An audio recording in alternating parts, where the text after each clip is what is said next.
नमस्कार दोस्तों, मेरा नाम योगेश शर्मा है और आज हम बात करेंगे आपकी राशि की। यानी कि आपकी जो राशि है यह आपके व्यक्तित्व के बारे में, आपके गंतव्य के बारे में, दोनों के बारे में बहुत डिटेल में बता सकती है। बस हमें इसको समझने की देरी है। आज हम बात करने वाले हैं राशि चक्र की 7वीं राशि यानी कि तुला राशि के जातकों के बारे में।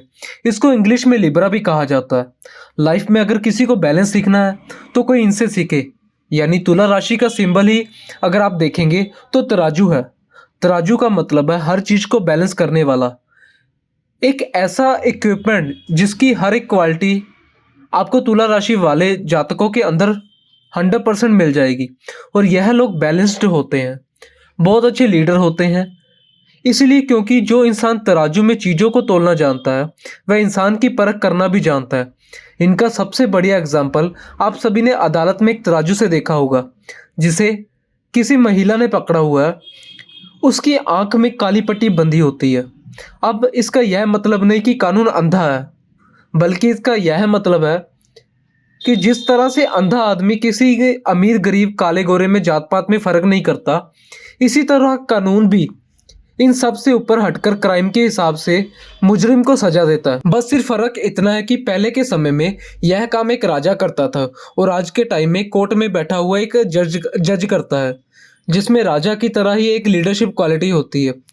इसलिए तुला राशि वाले जातक अच्छे बुरे का बैलेंस बहुत आसानी से कर पाते हैं। हालांकि क्वालिटी हम सब में होनी चाहिए। यह तो क्योंकि लाइफ को बैलेंस बनाना एक आर्ट है, एक कला है। और तुला राशि वाले इसे पैदाइशी लेकर यानी कि जन्म से लेकर ही पैदा हुए हैं। इन लोगों का पेशेंस लेवल बड़ा गजब का होता है। सिचुएशन कितनी भी बुरी क्यों ना हो, ये अपने गुस्से को कंट्रोल में बखूबी रखना जानते हैं। ये चाहते भी हैं कि फालतू के विवाद से बचते रहें, लेकिन अगर फिर भी विवाद हो गया तो ये बातों के इतने धनी होते हैं कि अपनी बातों से ही सामने वाले को सुलह करने पर मजबूर कर देते हैं। ये लोग अपनी लाइफ को सोशल रखना चाहते हैं, अपना काम यानी कि अपने काम को सोशल रखना चाहते हैं, क्योंकि इन्हें अकेले रहना बिल्कुल पसंद नहीं आता। और जब भी ये किसी के साथ मिलकर काम करते हैं तो रिजल्ट इनक्रेडिबल होते हैं, क्योंकि तुला है तो बैलेंस बनाने के लिए इनको कोई ना कोई साथी तो चाहिए ही होता है। यह बहुत अच्छे रणनीतिकार होते हैं और कूटनीति भी इनमें कूट कूट कर भरी होती है। यह लोग फ्लेक्सिबल नेचर के भी होते हैं। इन लोगों का कोई फिक्स प्रिंसिपल नहीं होता। यह मौका देखकर चौका लगाने वाली राशि है। यह जल्दबाजी में कोई भी डिसीजन नहीं चाहते। इसी कमी के कारण कई बार उनके काम लटकते रहते हैं, जिससे इन पर आलसी होने का आरोप भी लग जाता है। क्योंकि अब यह लोग बातों के धनी हैं, वाणी में मधुरता है, तो उनके फ्रेंड बहुत जल्दी बनते हैं। यह लोग दूसरों की मदद के लिए हमेशा तैयार रहते हैं। इनका यही नेचर, सच माने इनका यही नेचर इन्हें दूसरे लोगों का एक अच्छा दोस्त बना देता है। इसके अलावा तुला राशि अंतरिक्ष की 7वीं राशि है और यह एक तरह से अंतरिक्ष की पहली राशि मेष राशि के ऑपोजिट होती है। क्योंकि अब तुला और तुला के बाद जितनी भी राशि होंगी उनका फेस अंतरिक्ष में नॉर्थ की तरफ है, यानी कि नॉर्थ ऑपोजिट होगा। तो यहाँ से एक और क्वालिटी निकल कर सामने आती है कि बाय नेचर ऑपोजिट सेक्स के प्रति ऐसे लोग बहुत जल्दी अट्रैक्ट हो जाते हैं। अपनी लव लाइफ में भी सेक्सुअल डिज़ायर को ये इम्पोर्टेंस देते हैं, अपने पार्टनर को इम्पोर्टेंस देते हैं। लव लाइफ हो या मैरिड लाइफ हो, दोनों में बैलेंस बनाकर चलते हैं। लेकिन यह सब तब तक अच्छा चलता है जब तक ये बैलेंस बनाकर चल रहे हैं, क्योंकि अगर किसी भी रीजन से बैलेंस बिगड़ा फिर प्रॉब्लम खड़ी होती ही है इनको, और रिश्तों में मनमुटाव भी आ जाता है इनके। अब बात करते हैं इनके एलिमेंट की, यानी कि तुला राशि का एलिमेंट एयर एलिमेंट होता है, यानी कि वायु। लेकिन यह चलायमान वायु है और बैलेंस भी है। यह राशि वायु तत्व की दूसरी राशि है। इसके अलावा कुंभ और मिथुन भी वायु तत्व की राशियां हैं।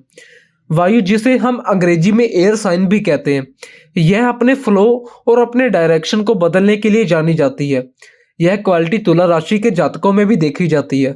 यह लोग एक मूवमेंट तो अलग बिहेव करेंगे और दूसरे ही मूवमेंट इनका बिहेवियर अचानक से सडन चेंज हो जाता है।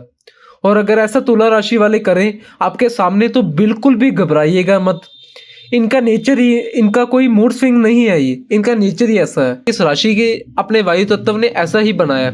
मतलब 10 मिनट पहले इनको बहुत ज़्यादा गुस्सा आ रहा था, फिर अचानक से आपके साथ हंस भी रहे हैं, एक्चुअली यह सब इनके वायु तत्व की वजह से होता है। इनके थॉट्स को आदान प्रदान बहुत जल्दी होता है। मतलब थॉट्स एक तरफ से हवा की तरफ चलने वाले, यानी कि दिमाग में हवा की तरफ आते हैं, बहुत तेज़ी से उनकी इमोशंस भी बदल जाते हैं। वायु तत्व से कुछ नेगेटिविटी भी इनके अंदर देखी गई है, जिसमें कई बार ये अपनी बातों पर इतना अड़ियल लुक अपनाने लग जाते हैं कि दूसरे इस बात से बेहद नाराज हो जाते हैं। जैसे कि हमने पहले बताया, यह लोग नए दोस्त बनाने में माहिर होते हैं। जब भी वह किसी को नया दोस्त बनाते हैं तो उसे इम्प्रेस करने के लिए पुराने रिश्तों को भी दांव पर लगा देते हैं। यह लोग बिना मांगे सलाह देने में बड़े माहिर होते हैं, एक जगह टिक कर नहीं रहते। उनकी यही आदत कई बार उनकी फाइनेंशियली ग्रोथ में भी अच्छी साबित नहीं होती, और ना ही उन्हें किसी कंपनी में बहुत ज़्यादा देर तक या किसी प्रोजेक्ट में बहुत ज़्यादा लंबे समय देर तक टिकने देती है। लोग आपको हाइपर एक्टिव भी मिलेंगे, इन प्रैक्टिकल अप्रोच या फिर डिसीजन लेने में अनकंफर्टेबल रहते हैं। अपने करियर में स्लो प्रोग्रेस करते हुए भी मिलेंगे आपको। इन प्रैक्टिकल अप्रोच या फिर डिसीजन लेने के समय बड़े अनकंफर्टेबल हो जाते हैं, जिस वजह से अपने करियर में स्लो प्रोग्रेस करते हैं। इन लोगों पर अगर आप रोब जमाने की कोशिश करोगे तो ये बर्दाश्त नहीं कर पाते। वहीं अगर कोई इन्हें कंट्रोल में रखना चाहे तो बहुत जल्दी गुस्सा हो जाते हैं। कई बार इनके मुंह से ऐसी बात निकल जाती है जिससे रिश्ता टूटने का भी डर बना रहता है। हालांकि इन लोगों को एडवेंचरस होना बहुत ज़्यादा पसंद होता है।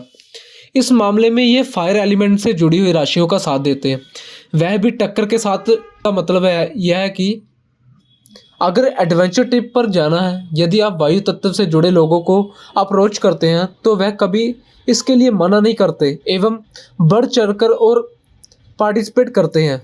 और चलिए अभी जानते हैं उनके स्वामी ग्रह यानी कि शुक्र, इनकी पर्सनैलिटी को, यानी कि शुक्र लग्जरी, शुक्र पैसा, फैमिली, इसके अलावा शुक्र हमारे लव मैरिज यानी कि अपनी मैरिड लाइफ को भी इम्पैक्ट करता है। शुक्र को आइडियलिस्टिक और सोशलिस्टिक दोनों तरह के प्यार में पड़ने के लिए जाना जाता है। इसके प्रभाव से लोगों में क्रिएटिव और आर्टिस्टिक चीज़ों का डेवलपमेंट भी होता है, जो कि एक तुला राशि के जातकों में भी देखा गया। शुक्र के प्रभाव की वजह से तुला राशि के जातकों में लव और रोमांस की डिज़ायर बहुत ज़्यादा देखी गई है। अपने रिलेशनशिप में डिग्निटी, डिवोशन और कमिटमेंट यह लोग अपनी मास्टर शुक्र से ही सीखते हैं। इसके प्रभाव से केवल अट्रैक्टिव पर्सनैलिटी ही नहीं बल्कि कामुक भी होते हैं, अपनी काम वासना में रुचि रखते हैं। हालांकि आप उनसे ही रिलेशनशिप बनाना पसंद करते हैं जिन पर आप भरोसा करते हैं। प्यार के मामले में आप बहुत पॉजिटिव हो जाते हैं, आपके प्यार में बड़े सरप्राइज भी मिलते हैं। अगर आपकी लव लाइफ को और खंगाले तो आप हमेशा ईमानदारी की कदर करते हैं। आप हमेशा दूसरों को संभाल कर रखने की कोशिश करते हैं। आपको लग्जरियस ब्रांडेड चीज़ों का बहुत शौक होता है। आप इन चीज़ों की कीमत या इन चीज़ों पर अपना पैसा खर्च करते हैं। आपके साथ लंबे समय तक रह रहे शुक्र के प्रभाव से इनमें पेशेंस और परसिस्टेंस दोनों होता है। शुक्र से ही है। मैं आपको बताऊं, शुक्राचार्य असुरों के गुरु थे और असुरों के गुरु होने की वजह से ऐसा मत समझिएगा कि उनकी प्रवृत्ति असुरी थी। जब भी उनके किसी शिष्य पर बात आती थी तो शुक्राचार्य वह पहले व्यक्ति होते थे जो अपने शिष्य को बचाने के लिए या फिर उसकी राय मशवरा देने के लिए सबसे पहले आगे आकर खड़े हो जाते थे। यहाँ पर यह समझाना चाहता हूँ कि जो भी व्यक्ति शुक्र से गवर्न होता है वह अपने आसपास या फिर जिसको उसने अपने छत्र छाया में रख लिया, जिससे भी उसने प्यार किया, उसके लिए अपनी आँख तक फुड़वाने के लिए तैयार हो जाता है। यह इतने ज़्यादा केयरिंग भी हो जाते हैं जब यह किसी रिलेशनशिप में आते हैं। और मैं सिर्फ इनमें प्यार मोहब्बत को ही नहीं करूँगा, इनकी दोस्ती और फिर उनकी फैमिली, उन पर भी यह बातें लागू होंगी। इस राशि के लोग ज़मीन से जुड़े, स्टेबल और तार्किक होते हैं। हालांकि अपनी स्टेबल क्वालिटी की वजह से लोगों को कंजर्वेटिव और जिद्दी भी लग सकते हैं ये, जहां इनमें अपने गोल को हासिल करने को लेकर गजब का पैशन होता है। खाने का मतलब है कि ये उसे अर्जुन की तरह है जो सिर्फ मछली की आंख देखते हैं। उन्हें अपने गोल के सिवा कुछ और नहीं दिखता। बस अपना गोल सेट करते हैं और आगे चलते बढ़ते जाते हैं। नतीजा क्या होगा, सिचुएशन क्या होगी, उन्हें फ़र्क नहीं पड़ता। बस एक चीज़ इन्हें याद होती है, जब तक मंजिल ना आ जाए अपने रास्ते से पीछे नहीं हटना। चलिए अब बात करते हैं इनके लकी नंबर के बारे में। अब बात करेंगे इनके लकी नंबर, लकी कलर और लकी ब्रेसलेट के बारे में। आमतौर पर देखा गया है जितने भी रंगीन चीज़ें आती है इनको बड़ी पसंद होती है, यानी कि इनको कलरफुल चीज़ें बहुत पसंद आती हैं। या तो इनको वाइट कलर बहुत अट्रैक्टिव लगेगा, यानी कि वाइट की तरफ इनका रुझान बहुत ज़्यादा होगा, या तो वाइट पर्लिश भी कह सकते हैं। इनका लकी कलर जो होता है वाइट वाइट ही होता है। लकी नंबर के लिए बात करते हैं। जो लकी तारीख आपके लिए होती है 6 तारीख होती है, 15 तारीख होती है, 24, 33 और 42 अंक को बहुत ही अच्छा माना गया। इनके लिए जो दिन है वो रहेंगे शुभ दिन, शुक्रवार, सोमवार और शनिवार। लकी ब्रेसलेट में या तो ऑफ वाइट या फिर मदर ऑफ पर्ल्स का ब्रेसलेट आपको हम रेकमेंड कर सकते हैं। अगर आपको इनमें से कोई भी पहनना तो आपको ऑनलाइन भी मिल जाएगा, नहीं तो और भी बहुत साइट्स हैं, आप वहाँ से जाके खरीद सकते हैं। सो अगर आपको मेरी वीडियो में कुछ भी रिलेटेबल लगता है, कोई भी बात आप अपने साथ रिलेट कर पा रहे हो, तो कमेंट बॉक्स में कमेंट जरूर करके बताइएगा। जो भी टॉपिक आपको अच्छा लगता है, जिस भी टॉपिक पे आप वीडियो चाहते हो, सो कमेंट बॉक्स में कमेंट जरूर करिएगा। सो आज के लिए इतना ही। और अगर आपको मेरी वीडियो अच्छी लगे तो वीडियो को शेयर कीजिए, चैनल को सब्सक्राइब कीजिए, साथ ही साथ बेल आइकन को प्रेस कीजिए ताकि आपको अगली वीडियो की नोटिफिकेशन मिलती रहे। ओम नमः शिवाय।